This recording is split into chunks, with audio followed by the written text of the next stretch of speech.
Welcome to the review for the Jewish philosophy course, classes 8 through 14. We'll start with class 8, and this is just a review of the text without any of the additional points that we mentioned in the class. Class 8 was about chosen people. So the first text said the verse that you are a holy nation and that God chose us to be his people. Not because we were great in number. Rather, the Torah says God chose us because of his love for us and keeping his promise with our forefathers, Abraham, Isaac, and Jacob. The next verse said that we are called a kingdom of priests and a holy nation. God chose us from all the nations, and we say in the blessings many times, by the Torah reading and other times, and he sanctified us with his commandments. Isaiah, the prophet, calls us a covenant people, the people of the God's covenant, as well as a light unto the nations, a light of nations. And the commentaries explain that the nations will walk in our light. The Torah will encourage them to do their 7 commandments. So by us doing what we are supposed to do, by living as proper Jews and following our commandments, in addition to teaching them their commandments, this will also encourage them to follow in God's ways. God also says in a verse, I have singled out Abraham, since he will instruct the way of God Almighty to his descendants. All the nations will come to Jerusalem, the verse says, to learn God's ways, meaning they'll come to the Jewish people, that the Jewish people will teach them what God wants. The word Hebrew, Ivri, we gave the source that says it means from the other side of the river, but it also means the other side in philosophy of what we believe, which is connected also that the Jewish people were called many times stubborn. We're different, and it's in our DNA because we don't accept rebuke. The Jewish people many times did not accept when God was rebuking them throughout their journey in the desert. The good side to that is that because we're more aligned with form over matter, with the spiritual more than the physical, we are more trying to initiate something rather than follow. We gave another source that Jew hatred is really connected with God hatred, meaning those that hate the Jews is because they despise God. So we're a chosen nation, we're representing God, God's ambassadors, and therefore those that despise us, it's because they really despise God.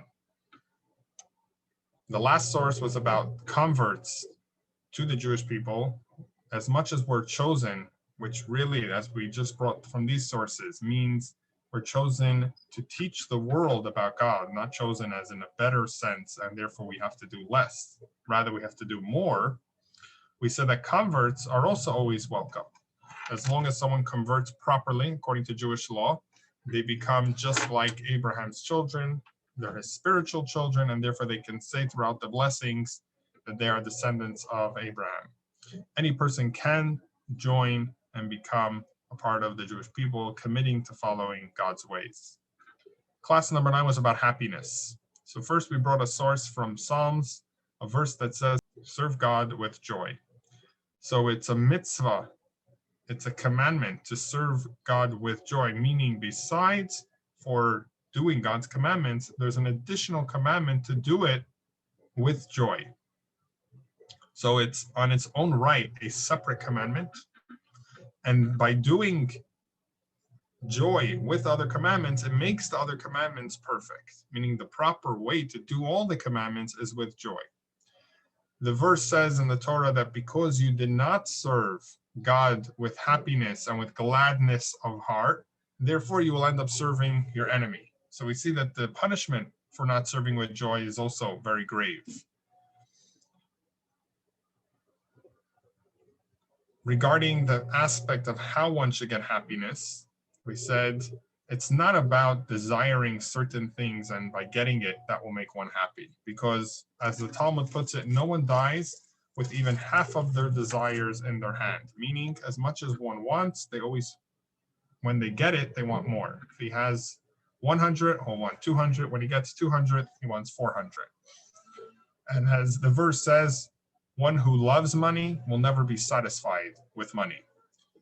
The answer for how one should be happy is by being happy with what you have. Because in truth, the true happiness can only be with oneself. It's freeing yourself from things outside of you, and understanding that you have to be content with you yourself, with the situation that you find yourself in. True happiness is when one is also doing their purpose, when you feel like you're accomplishing what you were put here for, which is to follow God's commandments, to do the mitzvot. That allows the person to truly be happy. Removing anger from one's heart also allows them to be happy. As the verse says, remove anger from your heart and you will dissipate evil from your flesh. Meaning when we're angry at other people, we're actually destroying our own happiness. In addition, Judaism says that true happiness will come not from celebrating with friends and yourself, but celebrating by giving charity to the poor. Like God takes care of those that don't have, when one cares for others and celebrating the holiday with guests that don't have, inviting them over, not just family and friends, that is true joy of the holiday, true celebrating the way God celebrates.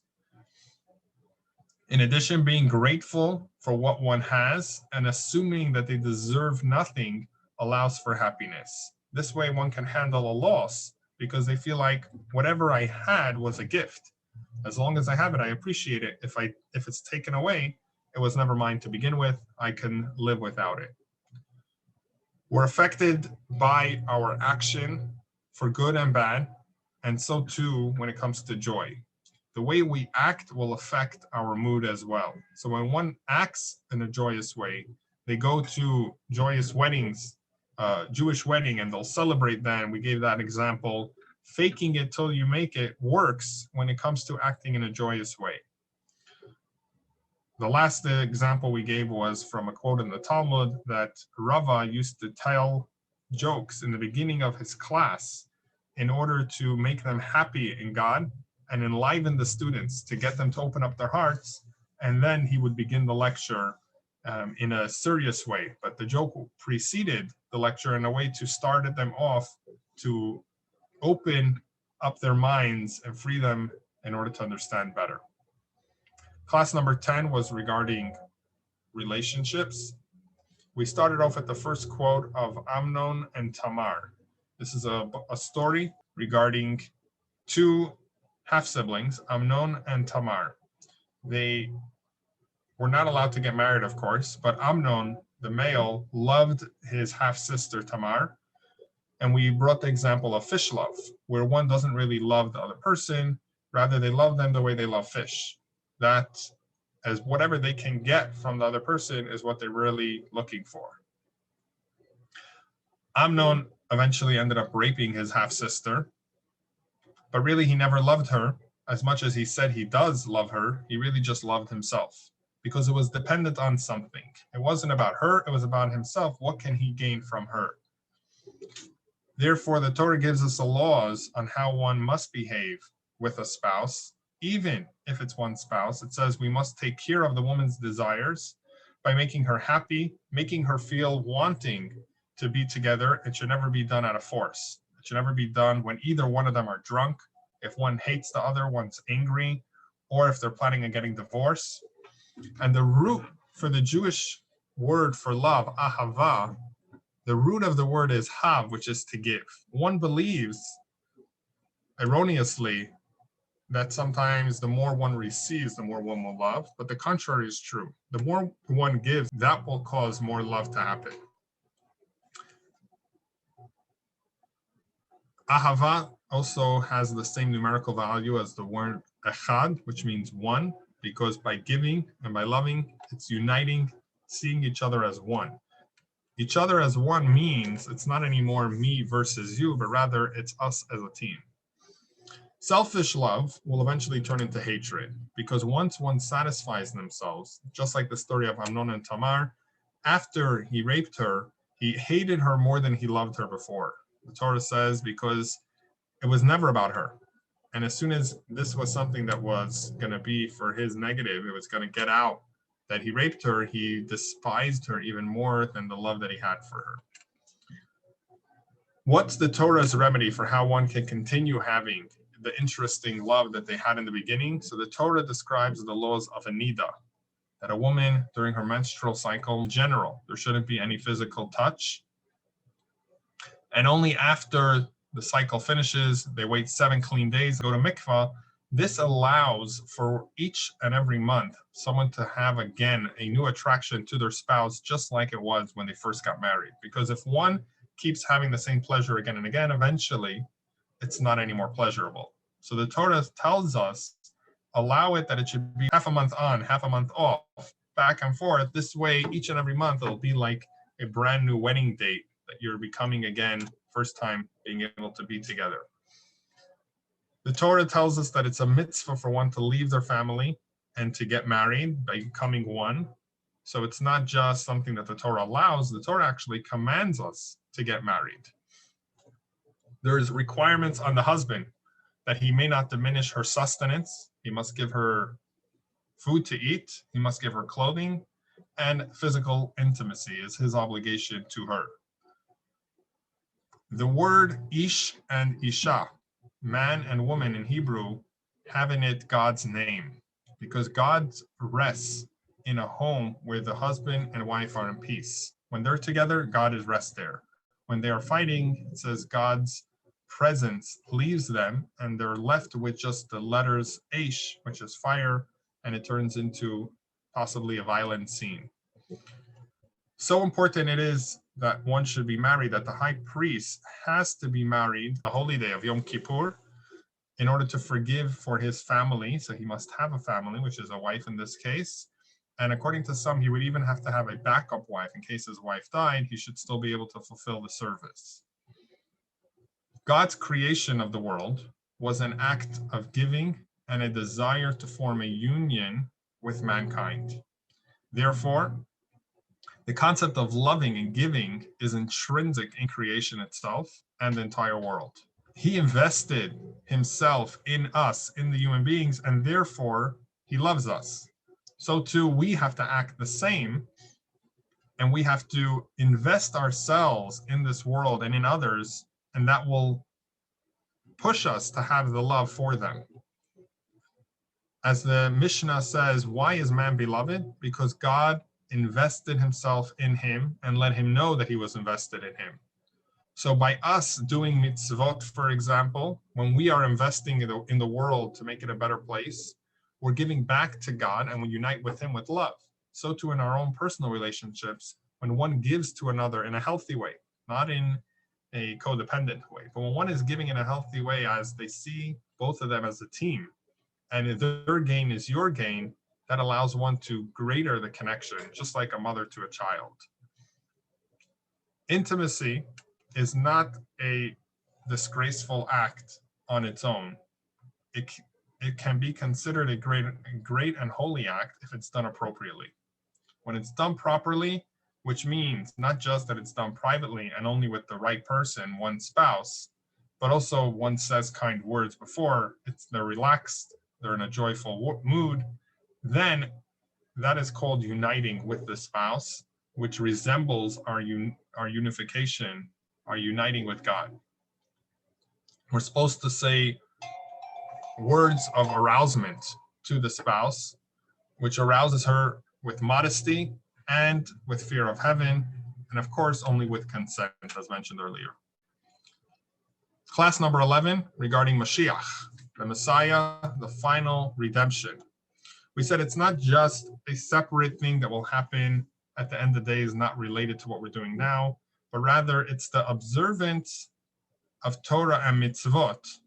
By us following what God wants us to do in this world will merit a time that we'll be able to fulfill it in peace, and there'll be plenty. Meaning God's rewarding us for doing the commandments and making the world a better place with a time when we'll be able to truly fulfill and connect with God without having any of the worries that we have now. The normal way is for each and every nation to be in their own land under their own rule, not in another nation's land. However, now we're in the time of a galut. Now we're in the time of exile when we're not in a normal state. We're scattered and confused amongst the nations. And even if we're in the land of Israel, the fact that we're still dependent upon other countries and their opinions is because we're not fully in a time of redemption.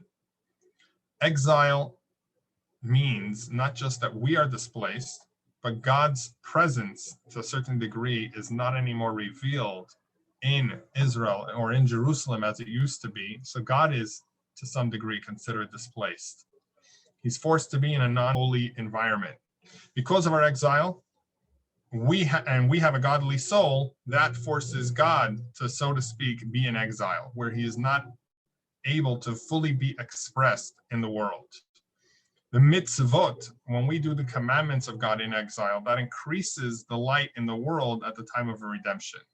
So what is Mashiach? It's going to be the freedom to serve God unencumbered, no problems in the world, and God's knowledge will fill the earth. So it's the ultimate goal of us being able to serve God without any of the issues. The Torah already tells us with the prophecy ahead of time that we will be scattered throughout the world, and God will never fully abandon us. He will gather us from the furthest places, and he will allow us to truly connect with him again. Some of the prophecies are already being fulfilled, like from the prophecies from Isaiah, where he says, we will turn swords into plowshares, meaning we'll turn weapons into tools and forms of being able to make the world better. It'll be a joyful time. The coming of Mashiach will be a time when there'll be a true judge, a Jewish leader, like a king, that will have the spirit of God and who will fix the ills of society. There'll be no more hunger, no more war and battle, no more jealousy. Animals will even live in peace. Jerusalem will become lively again. Mashiach is also one who will succeed in building the temple, gather in the diaspora, the Jews from all over the world, and make all follow God's ways. By returning to God, by us returning to God, that brings the Mashiach, by us doing what we're supposed to do, doing acts of goodness and kindness, following God's commandments, that brings the Mashiach closer. And if he need be, God says that he will make us return to him, meaning he'll sort of checkmate us into a stand where we will have no choice but to return to him. It's a mitzvah. The last point of this class was that it's a mitzvah to wait for the coming of Mashiach, even if it's delayed, and to believe that he's going to come each and every day. Class number 12 is about music. First, we gave the quote from the Torah that music was around even during the 7th generation from creation. They're already making instruments and selling them. We also have other quotes that the Jews sang at the splitting of the sea. Miriam, the sister of Moses, had the women singing and playing with the tambourines. And Moses, before his passing, sang to the Jewish people. So song was a very essential part in the beginning of the Torah, as well as in the temple. It was something that was sung every day during the sacrifices, and other times they had special singing in the temple. Singing constantly has an effect, because just like anything in life, we really want it to impact us. We have to do it again and again. Like the Shema, we say it multiple times a day because we need constant reminders. And that tells us on the negative side, erotic songs, negative character traits that are being sung in a song can have an effect on us as well, because music is the pen of the soul. It really goes deep in connecting with the person. So if it has positive messages, it can really enhance the person's approach in life. However, if it has negative messages, even if it's just to an innocent child, it's stirring up evil inclination within him. And therefore, one should not sing songs that are erotic or that speak about negative things. The prophets, when they wanted God's spirit to rest upon them, they would play music, the joy of a mitzvah, of doing something positive. That's the way they would merit to have God's presence rest upon them. When the Jewish people were exiled, their captors asked them to sing a song, and they said, we cannot sing happy songs. Rather, they sang songs of sadness because they were not happy in the fact that they were being taken in captivity. By the lower prophets, as we mentioned, music was used as a method to arouse their prophecy. And music can be looked as a ladder to climb up to heaven. It's the ladder between the physical and the spiritual. How do we know that music was sung in the temple? Even though there's no clear verse in the Torah that says it, we know that it was the custom, and the Talmud and the Mishnah speak about it at length. However, in the Torah itself, there is no verse that says that outright specifically that music should be sung in the temple. However, it's learned out from different verses. One of them is that the verse says, sing the name of God. So we learn from there that one should sing certain songs that are about praising God. There's another verse that says about a service that accompanies another service. What is that? It's referring to the service of song, which was accompanying other services that were going on in the temple.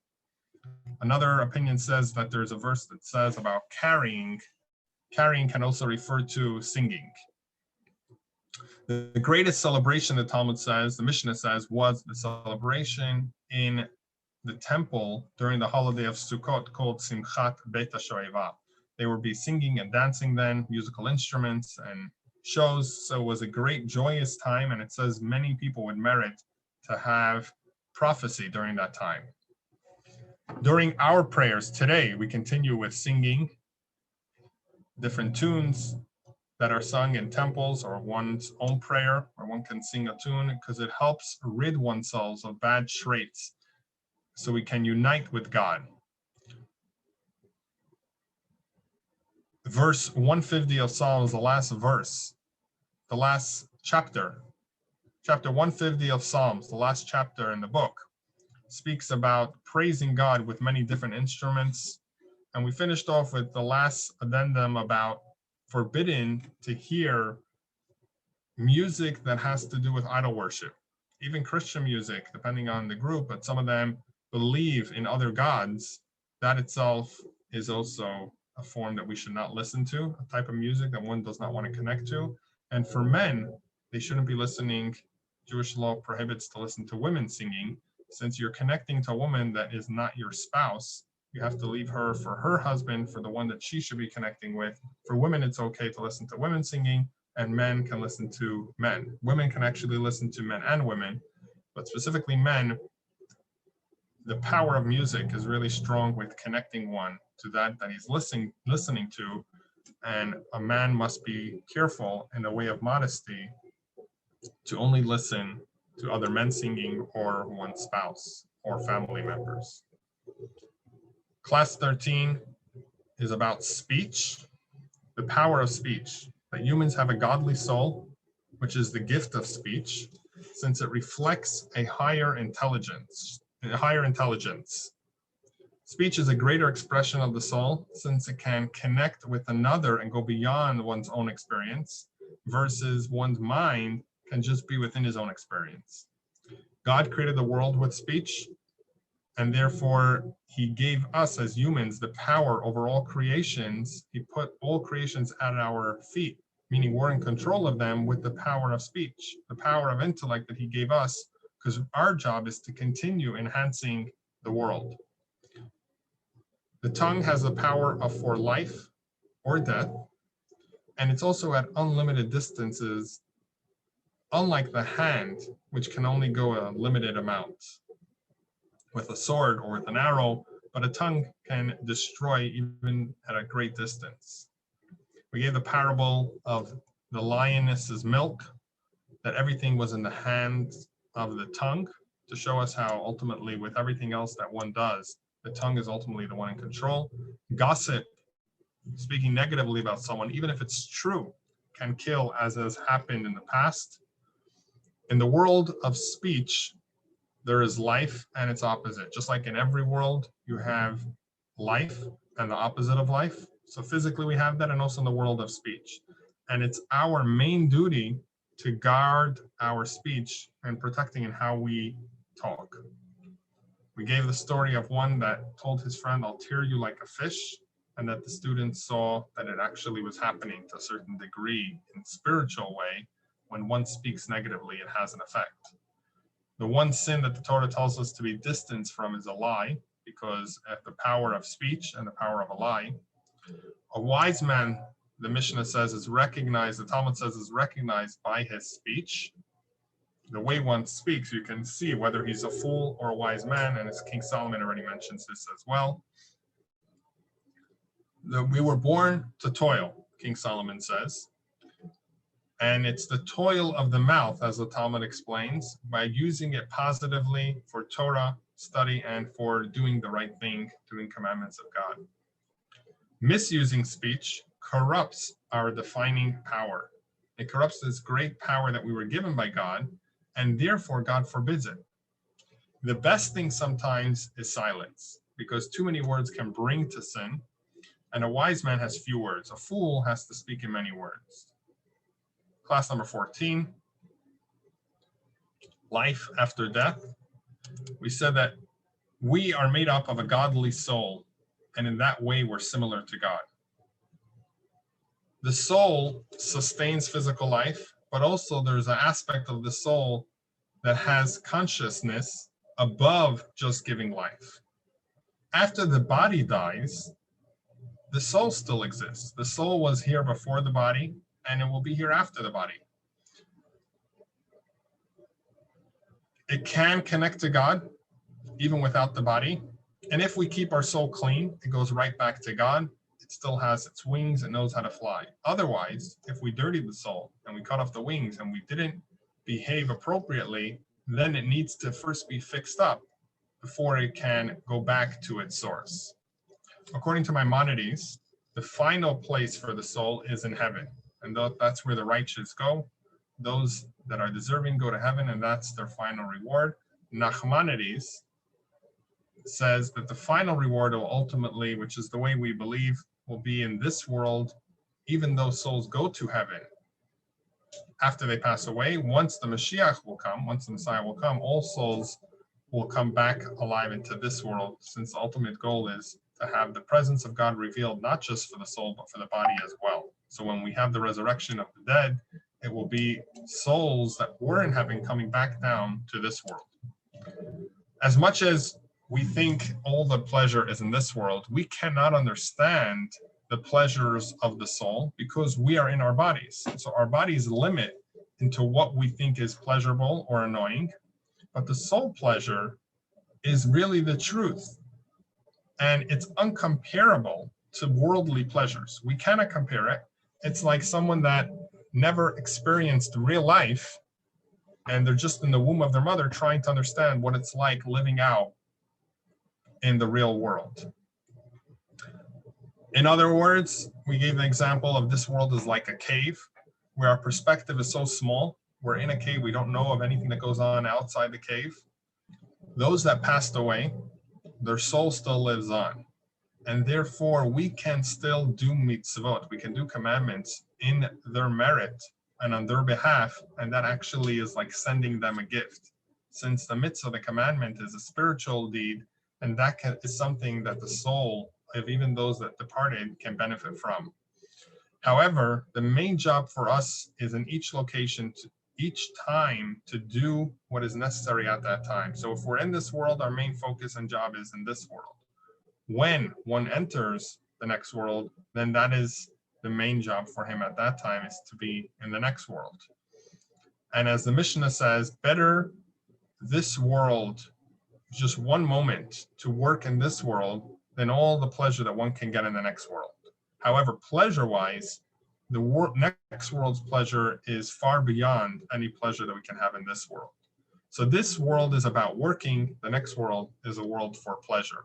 So to summarize the class, yes, the soul was alive before and will be alive after, and it's our job to make sure that it feels an easy transition from this world to the next. With that, we'll conclude the review of the classes. Thank you.